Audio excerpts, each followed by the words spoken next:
Želeo bih na početku da se zahvalim organizatorima na pozivu da učestvujem u radu ove naučne konferencije.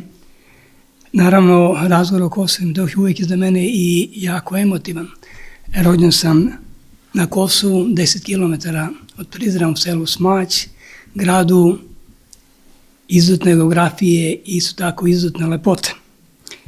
Nedavno sam bio tamo i svaki put kad odem na Kosovo i Metohiji budem zatečen činjenicom brzinom koji se albanizuje taj prostor na način kojim se dokida svaki trag srpskog postojanja na tim prostorima. Istovremeno čovjek bude zapanjen tom količinom ostrašćenosti kosovskih Albanaca da tako temeljno, tako studiozno i nepovratno brišu tragove srpskog postojanja na tim prostorima. Te okolnosti me dodatno problematizuju činjenicu kako rešiti problem Kosova i Metohije, tako kompleksan, tako složen. I naravno istovremeno ta činjenica i te okolnosti me dodatno osnažuju u uverenju da srpski narod nikada ne sme da pristane na oduzimanje Kosova, jer zato postoje vrlo moćni, vrlo uverljivi argumenti istorije, kulture, međunarodnog prava. Verujem da su to veoma uverljivi i moćni razlozi. Svoje izlaganje sam naslovio strategijski izazov u procesu rješavanja problema Kosova i Metohije. Nije ništa novo ako kažem da je reč o veoma kompleksnom, veoma zahtevnom, složenom, teško rešivom problemu. Izdvojio sam tri problema za koje smatram da su posebno značajni. Prvi je ta zapanjujuća ostrašćenost kosovskih Albanaca i njihova apsolutna nespremnost na bilo kakav razgovor i dijalog o iznalaženju rješenja koje bi bilo primereno i prihvatljivo i za jednu i za drugu stranu. Drugi segment mog izlaganja tiče se na geopolitički kontekst rješavanja kosovsko-metohijske krize. Opet zapanjujuće s kojom upornošću evroatlantski akteri istrajavaju u toj krajnje neosnovanoj, neutemeljenoj podršci projektu nezavisnog Kosova. I naravno, posljednji segment mog izlaganja ticao bi se svakako na srpskog naroda i njegove odlučnosti i kapaciteta da ne odustane od Kosova i Metohije. Naravno, kada je reč o srpsko-albanskim odnosima, oni su danas postali metafora nerazumevanja, neprijateljstva i značajne distance. Naravno, ta istorija je duga i sasvim sigurno ima vrlo značajnu progresiju.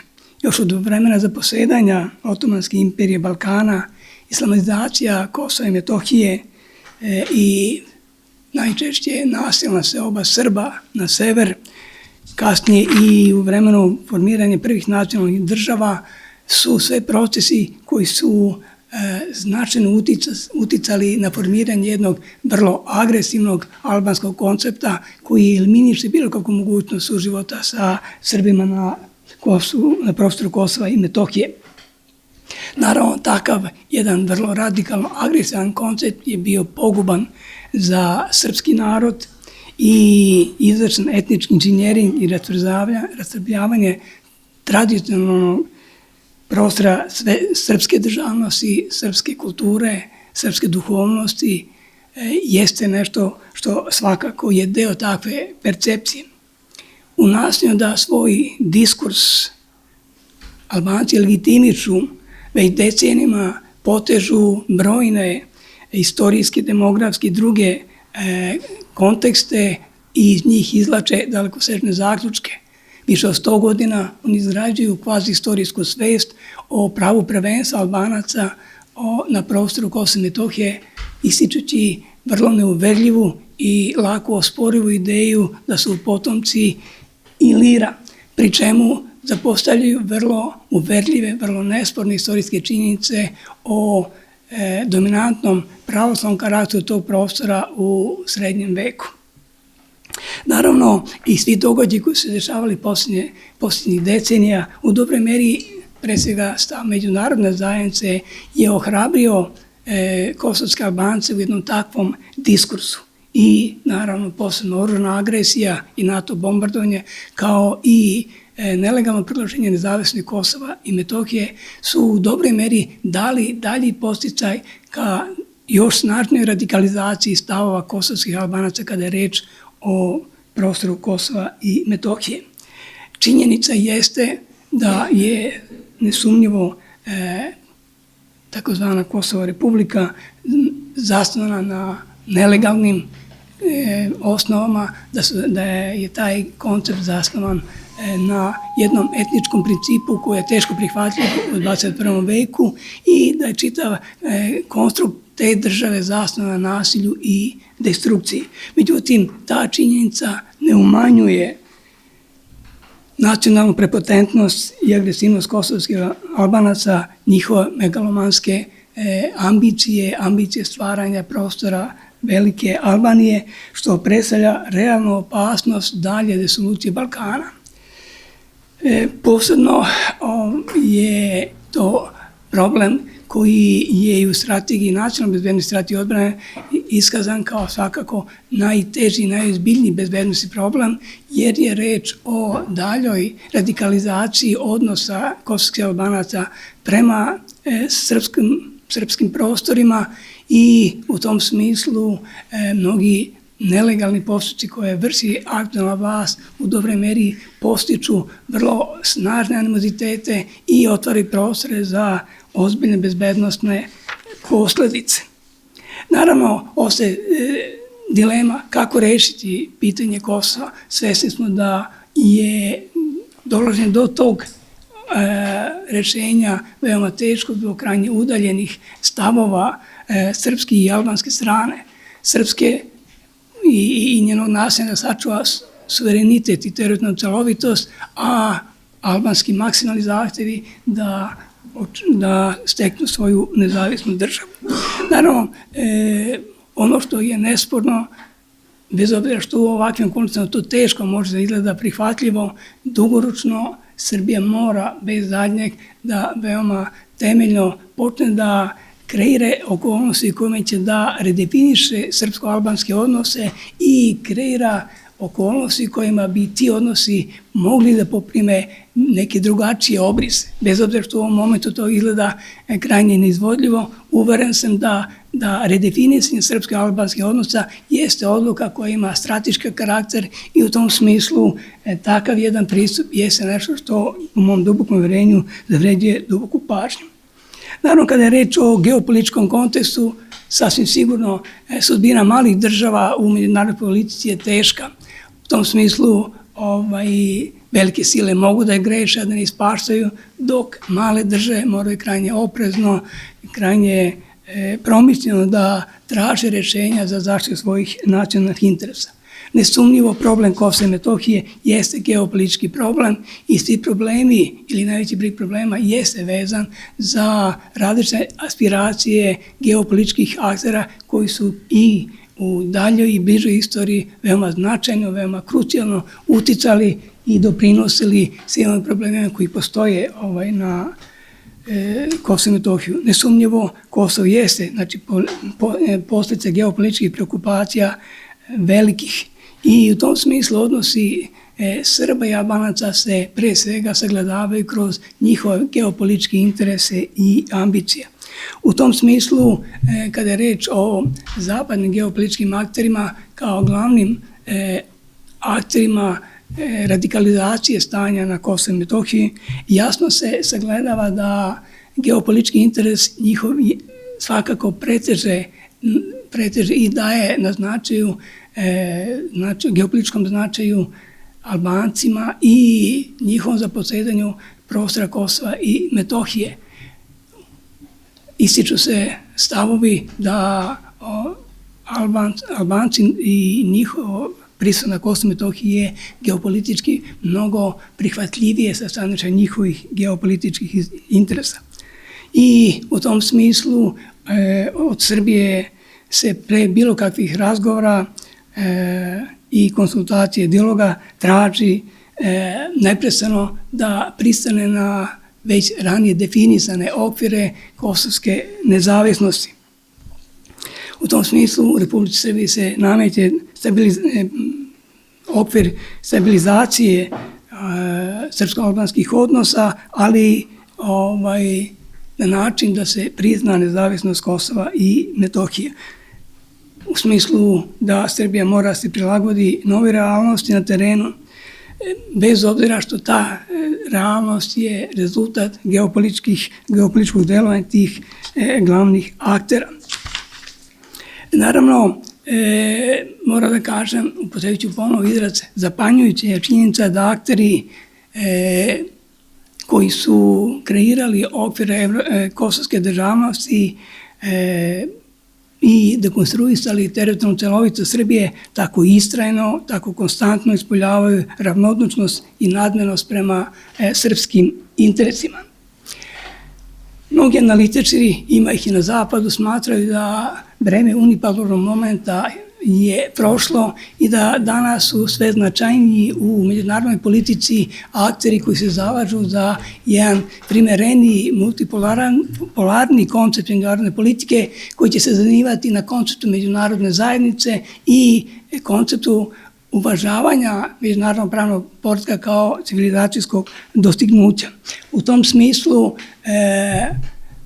jasno je da taj petovekovni, vrlo uverljivi evroatlantski diskurs upravljanja svetom jeste na ozbiljnim iskušenjima i naravno sve je izvesnije da će moć drugih aktera biti svakako važan moment u definisanju okvira međunarodne politike. Možda baš zbog toga i takva žurba kod evroatlantskih geopolitičkih aktera da pitanje Kosova što je moguće brže završe, ne ulazeći u kontekst ozbiljnih posljedica takvog jednog pristupa. Uostalom, i bombardovanje Jugoslavije, zatim i svi drugi momenti u nametanju globalnog koncepta međunarodne politike pokazuju dezavuisanje jednog takvog koncepta, takvog jednog agresivnog koncepta međunarodne politike i baš zbog toga taj jedan takav koncept gubi na kredibilitetu, slabi veliki broj autora i na zapadu koji osporavaju neoliberalni koncept kao jedan od dominantnih koncepata upravljanja svetom, kao veoma agresivan i u smislu da je on dezavuisan na način da malo je toga ostalo od tog koncepta što je bilo propagirano. Naravno, revitalizacija Rusije u mnogo čemu je najavila i ohrabrila ideju da svet može drugačije da funkcioniše. Naravno, rusko-ukrajinski rat je na neki način te nade u određenom smislu oslabio, jer sasvim sigurno kredibilitet i međunarodni uticaj u ovim okolnostima, bar kada je reč o zapadnom svetu, neće u toj meri biti delotvoran, bar kada je reč o rešavanju problema Kosova i Metohije. Naravno, zalaganje Kine za jednu drugačiju distribuciju moći u međunarodnim odnosima, za zalaganje za jedan multipolarni koncept međunarodne politike jeste nešto što može da kreira primereniji međunarodni koncept i kada je reč o kosovsko-metohijskom problemu. Sve su to momenti koji svakako su veoma značajni. Ostaje činjenica da jedan manje pristrasan i objektivniji koncept međunarodnih odnosa bi u dobroj miri predstavljao valjanu osnovu na istrajavanju Republike Srbije u zaštiti svojih nacionalnih interesa na Kosovu i Metohiji. Naravno, svi se slažemo i danas u tom smislu nema dileme da je kosovsko-metohijsko pitanje i emotivno i identitetsko pitanje svih pitanja savremene politike i državne politike Srbije.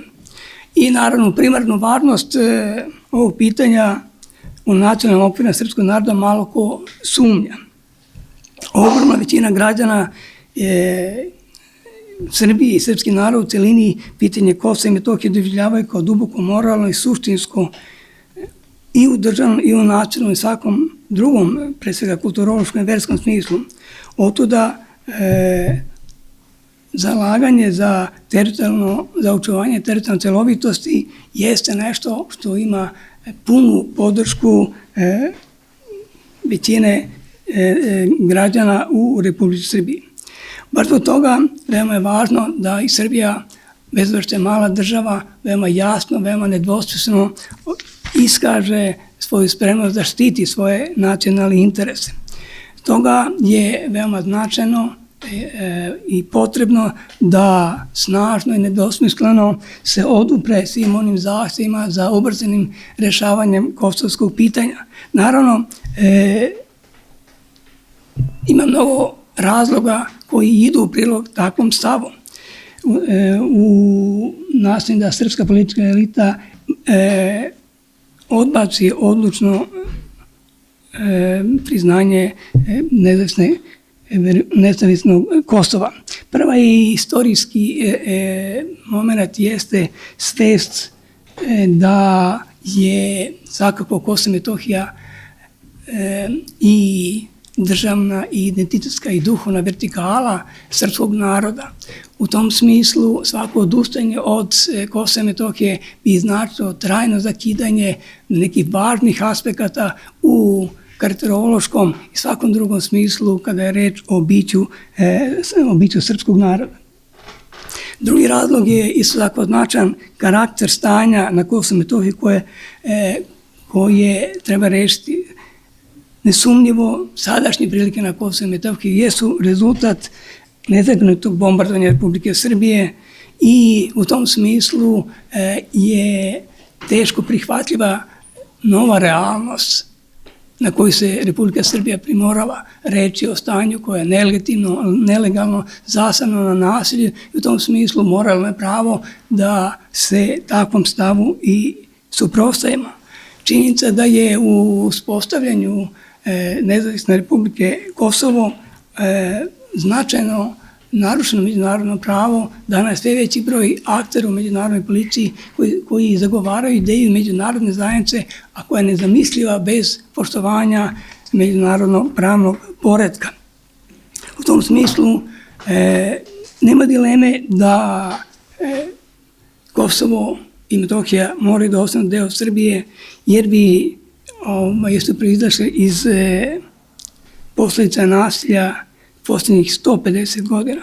Brojni su relevantni istorijski istraživanja koje pokazuju da je taj proces imao kontinuitet u tom periodu i u dobroj meri rezultirao rastrbljivanjem matičnog prostora srpskog naroda. Otuda Srbi ne mogu i ne smiju da pristanu na izgradnju druge albanske države, jer bi time na neki način priznali rezultate tog ogromnog nasilja i destrukcije koje traje više vekova. Moram da ovog momenta nadam se da neće da zvuči patetično da kažem stav kneza Lazara u drami Boj na Kosovo, kada govori o odlasku na Kosovo, kaže: ja ne odlučujem hoću li ići u boj prema tome kolika je sila koja mi preti, nego prema tome kolike svetinje branim.